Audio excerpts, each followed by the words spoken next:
And we're live. Welcome, everybody, here to the Lakers Lowdown Podcast. I'm Anthony Irwin, Lakers Insider for Lakers Daily. Today on the show, LeBron is going to remain a Laker for at least this next season, maybe.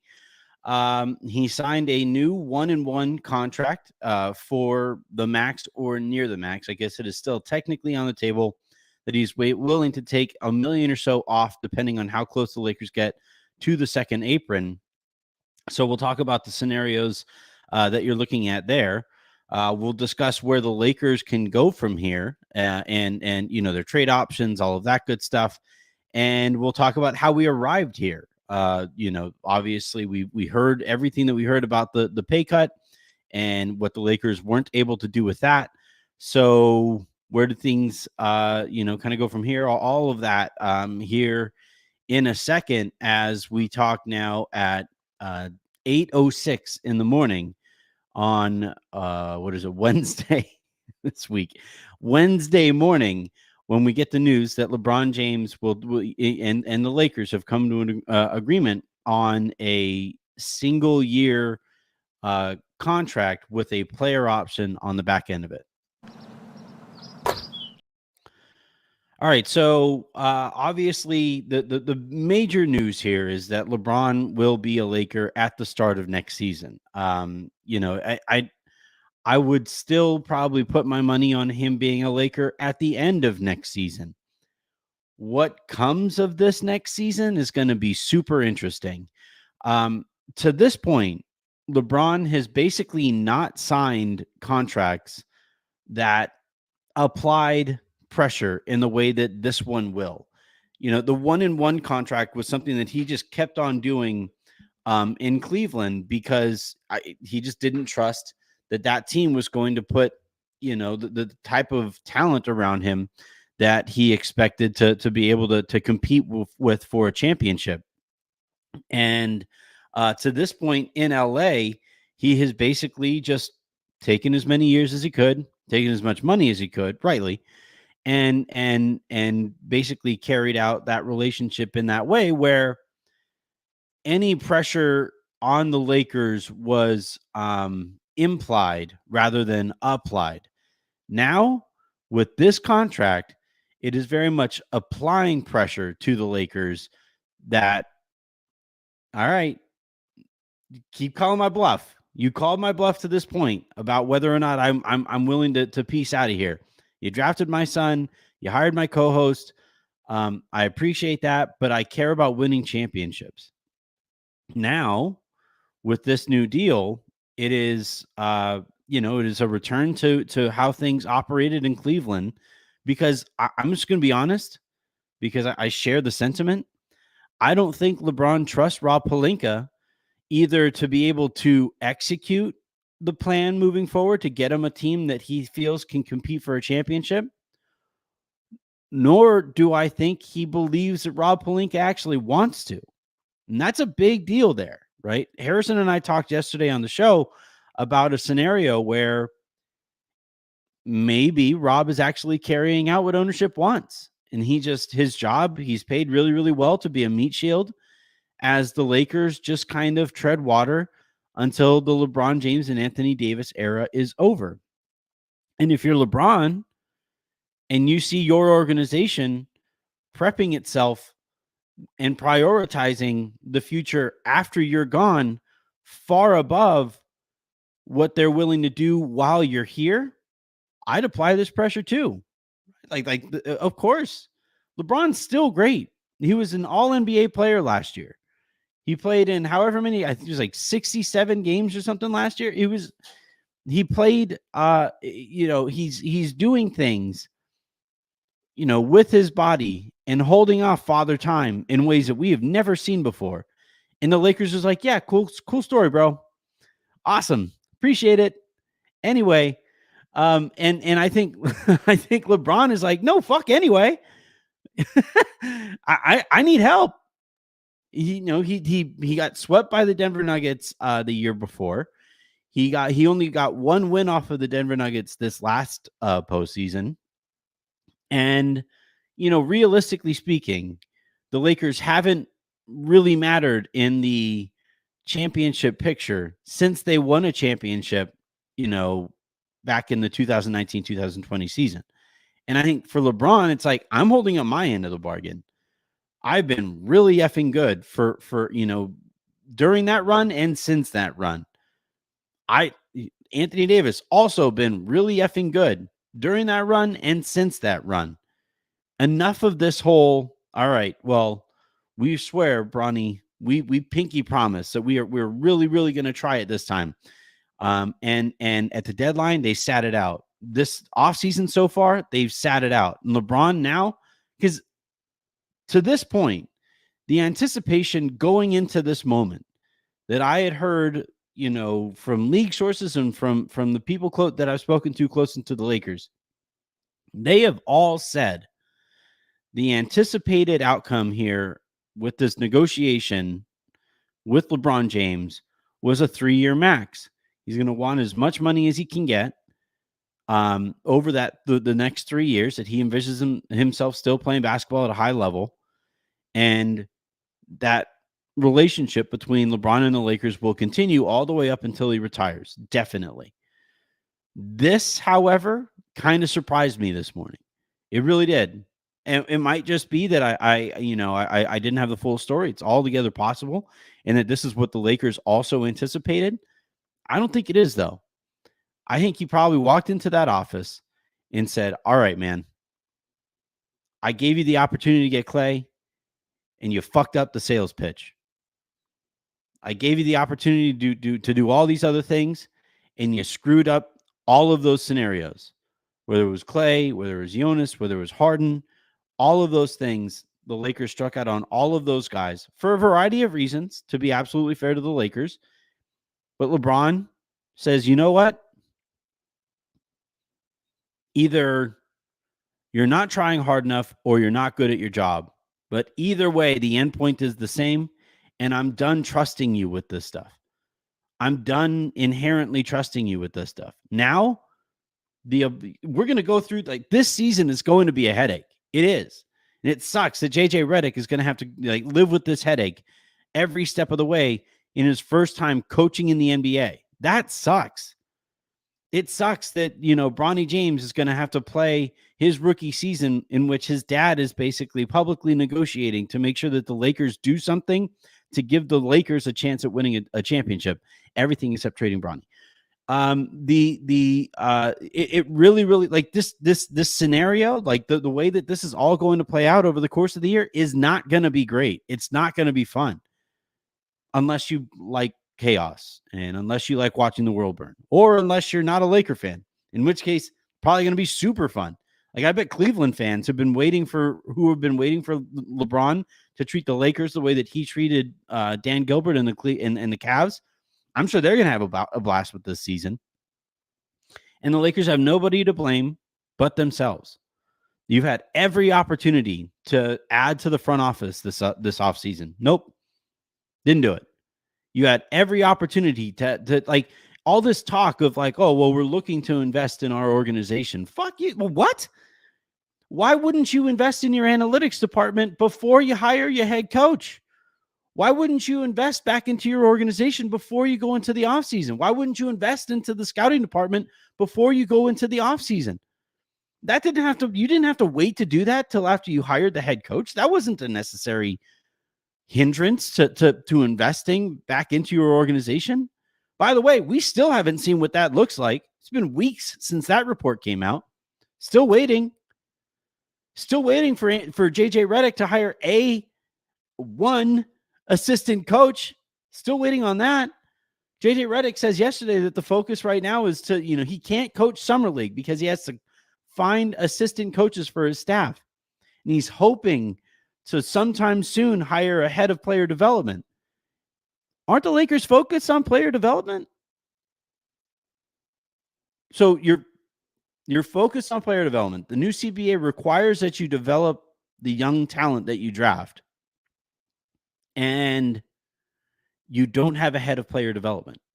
You let Phil Handy walk. You pissed off Phil Handy to the point that he doesn't want to come back. Maybe things change, right? I've always kind of wondered on the Phil Handy front, because I've heard that he is gone. that those bridges are burned and pissed on.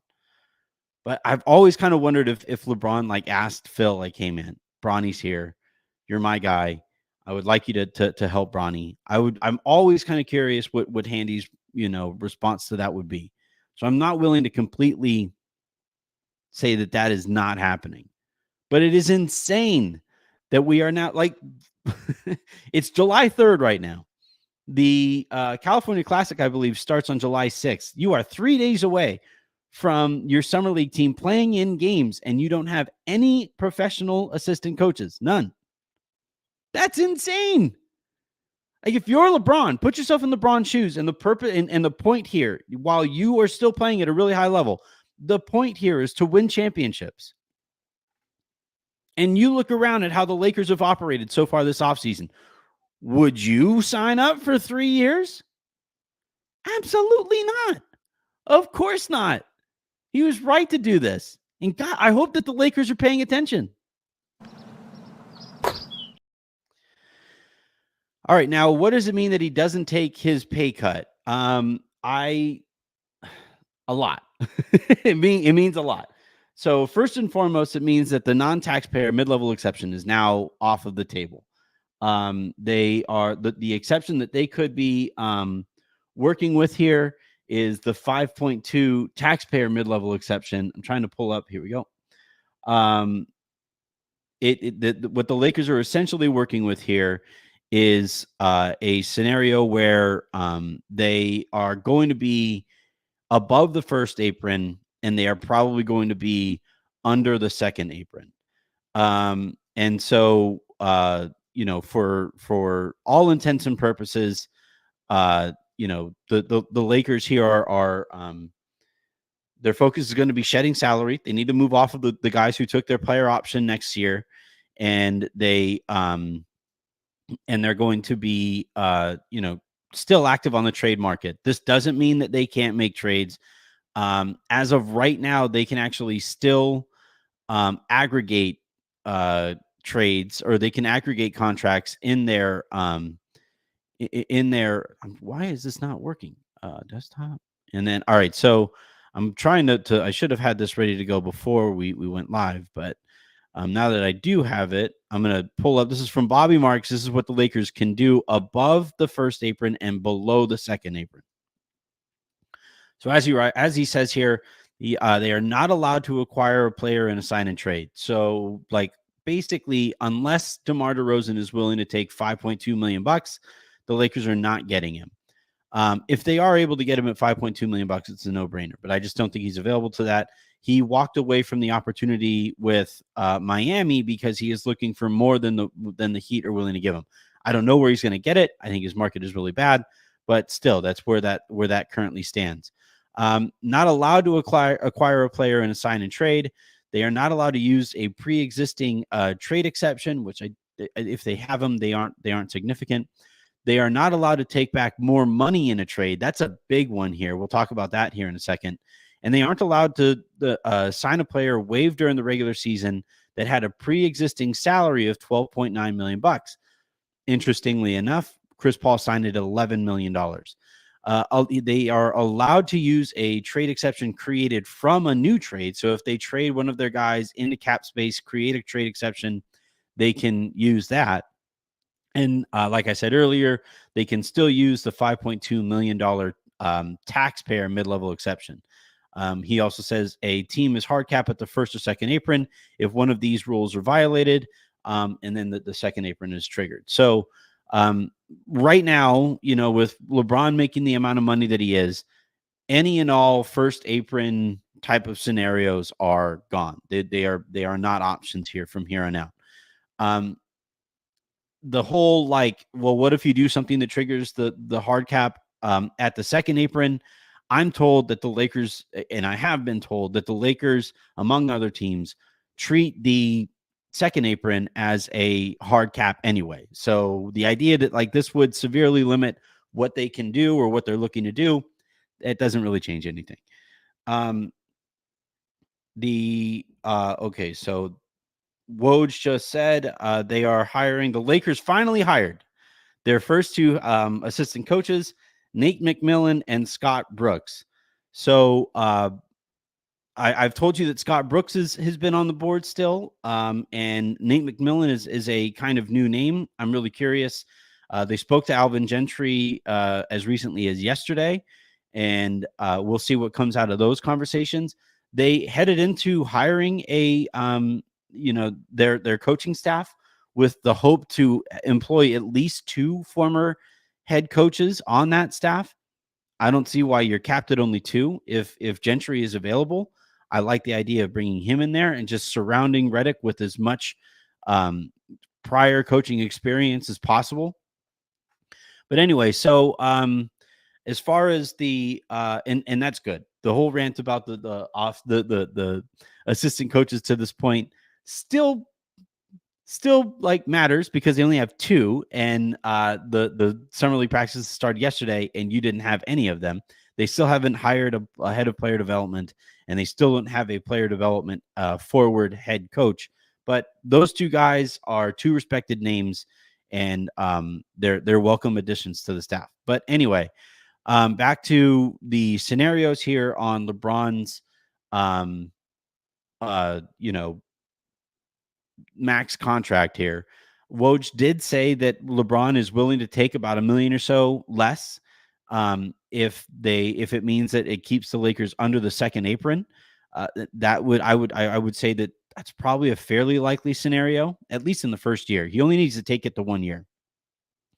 And then also, you know, the timing of everything that the Lakers do here really matters, because once LeBron actually puts pen to paper on that contract, the Lakers become a second apron team and would need to shed salary to be able to negotiate as a first apron team. But as things stand right now, they can negotiate as a first apron team, and they can they can aggregate salaries right now. They can they can make a new trade exception that they can take advantage of, and all of those things. So as it stands right now, there's still a first apron team, and that's how they're going to operate. But that does, however, put kind of a deadline on when they can figure out a trade. And again, I do kind of feel like this is LeBron applying a little bit of pressure here. Like, all right, I'm willing to take a pay cut on the back end of this.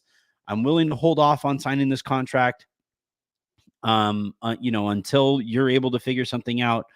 The first day that he can sign his deal with the Lakers is July 6th. So the Lakers essentially have 3 days or so, 2.5 days or so, to be able to figure something out, make a trade, and add to the roster. They've been talking to Portland consistently. They've been talking to Brooklyn consistently. They've had a conversation with Toronto about Bruce Brown. They have been trying to do these things, but they have operated as if there isn't as much like desperation involved.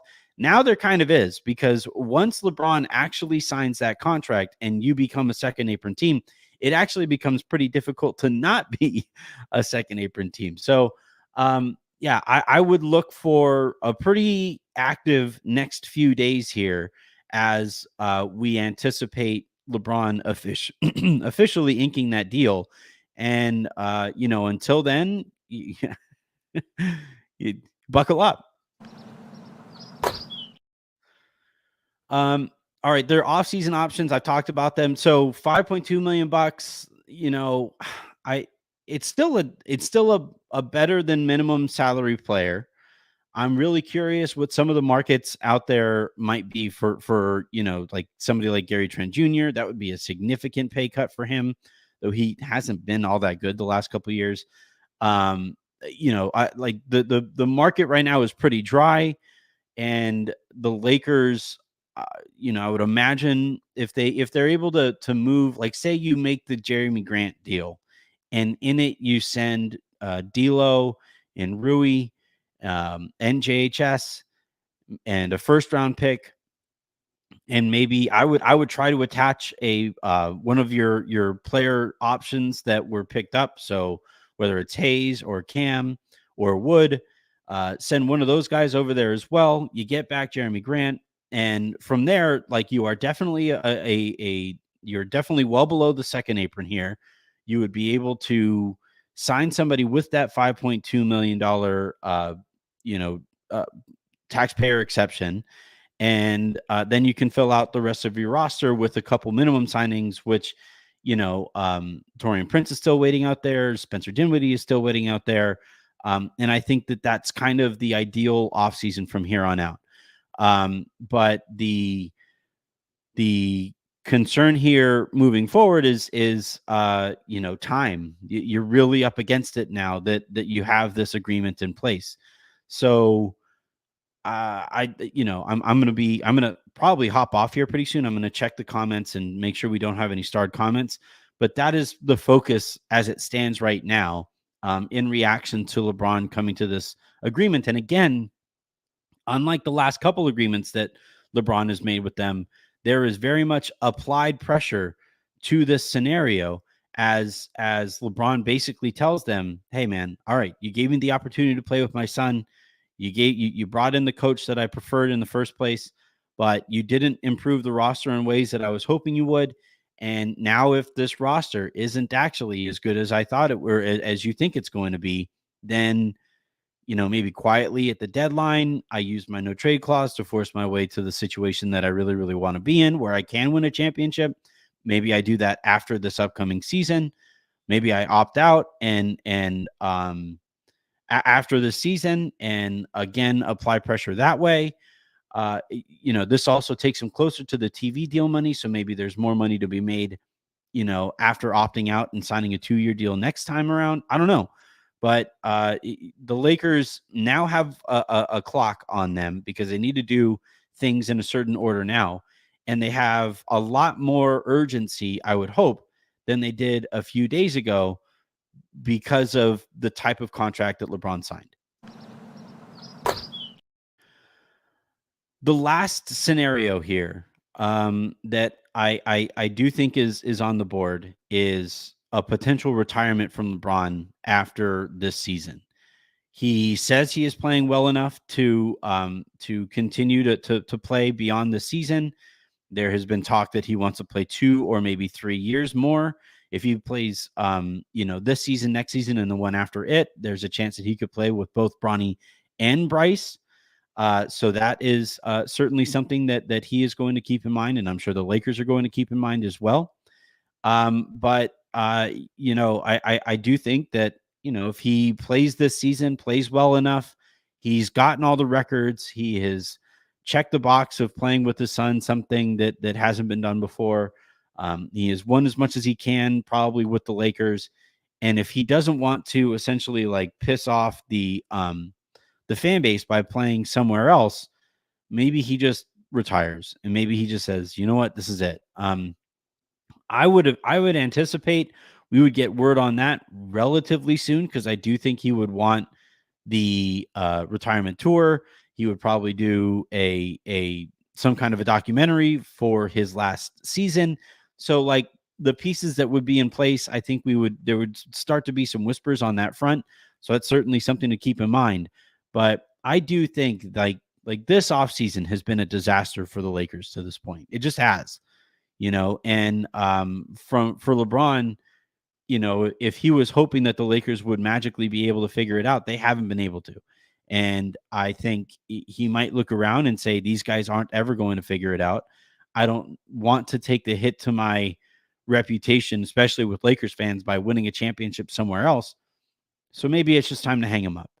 And we'll see. We'll see. Had he obviously signed a 3-year contract, I don't think that would have been on the board. But now I don't think we can ignore the possibility anymore. We just can't. It sucks, but we can't. All right. We do have some starred comments here, which means Justin Tyndall starts us off with, since JJ was the favorite for a month before being given the job, wouldn't he be rounding out assistants back then? Could be assistants that were pissed or are pissed that he got the job. I think there's some of it to JJ, but And I think the bigger factors, like I talked about with Harrison yesterday, is that the Lakers don't pay their assistant coaches a whole bunch of money, and the situation around the head coach is really volatile. And now, whatever coaches do agree to sign with the Lakers right now are signing up for the circus that is LeBron James as an impending free agent. Add that to the other reasons that might make things a little bit more difficult. The one thing I'll say on that front, though, is that from here on out, maybe they go out and try to get one more former head coach. Maybe from here on out, though, they're going to be talking to, younger head coaches, maybe, or younger assistant coaches, player development type assistant coaches. Rajon Rondo will probably come into the fold here pretty soon. Like we'll kind of see, it'll be a little easier to hire this round of assistants from here on out. As I've said before, there's been mutual interest, I'm told, between Greg St. Jean and the Lakers, as well as Miles Simon and the Lakers. Especially, I keep on coming back to Simon because if they are focused on player development, he is somebody who has had success with them before. So he's somebody that I think makes a lot of sense. And frankly, that I'm kind of like pulling for. I think it's the kind of signing. He has been there with Anthony Davis and LeBron James before. If they do pull off a trade for Kuzma, he has a good relationship with Kuz as well. I just think that it just makes too much sense for them to not pursue that. But look, you do have let's see, you do have Scott Brooks, and you do have Nate now there. I'm blanking on Nate's name. Nate McMillan. So they are two like well-respected head coaches that I think, or former head coaches that I think will help. And now we see what the rest of the assistant coaching staff looks like. Lakers Sean writes, Rob going into free agency without the foresight to ensure he has roster spots would be like Chick-fil-A opening without chicken. Incredible. Yeah, I mean, it's just, all right, we're going to open a car wash. Right, cool. We don't have access to water. What? John Sotelo writes, does Rob gain or lose leverage with the signing? Lose. I think he loses a lot of leverage here. I'm sure Portland called him right after they got word of this agreement and says, hey, are you really willing to piss off LeBron and have him leave after this season? And maybe the Lakers are. I think it'd be a real bummer, but it's possible that the Lakers are. Robert Jones asks, what happened with Jonas Valanciunas? He was on LeBron's pay cut list, but didn't want to see if the Lakers would offer the MLE. Why did he take a deal for even less money than what the Lakers could have offered? Because at that time, the Lakers' focus was pretty clearly on Klay Thompson, and the longer that you wait, the more that your market dries out, and the higher the likelihood that, if the Lakers would have signed Klay Thompson, you're sitting there just kind of bummed because you didn't take the Wizards offer that may not be there tomorrow. So I kind of think that's where that waiting for Klay Thompson went wrong. But the Lakers, look, they can trade for Jonas this season. He has a very tradable salary, and it is still a position of need that the Lakers have. So I don't think Valanciunas is completely off of the board for the Lakers at some point this year. And then finally, John Sotelo, Rob is the new Jerry Krause, ruining the end of a GOAT. Yeah, I wouldn't blame Krause for that one. He was just executing his owner's wishes. I would blame Reinsdorf here, and I think we kind of have to apply some blame to Jeannie here too for how this offseason has played out because of the people that she employs. All right, that is going to do it here for this kind of, albeit briefer. It's like a half hour. I gave you guys a half hour on a Wednesday morning. So that's going to do it here for this episode. We are, I think, going to start getting a lot more noise about what the Lakers are looking to do, a little bit more urgency, I hope, in their attempts at doing those things. So if we get any kind of breaking news, big breaking news, I will hop right back on here and break it down for you. So until then, and until the next time you guys hear from me, which is at the very longest going to be tonight sometime, I'm Anthony Irwin saying have a great rest of your day, make somebody else's, and I will talk to you tomorrow.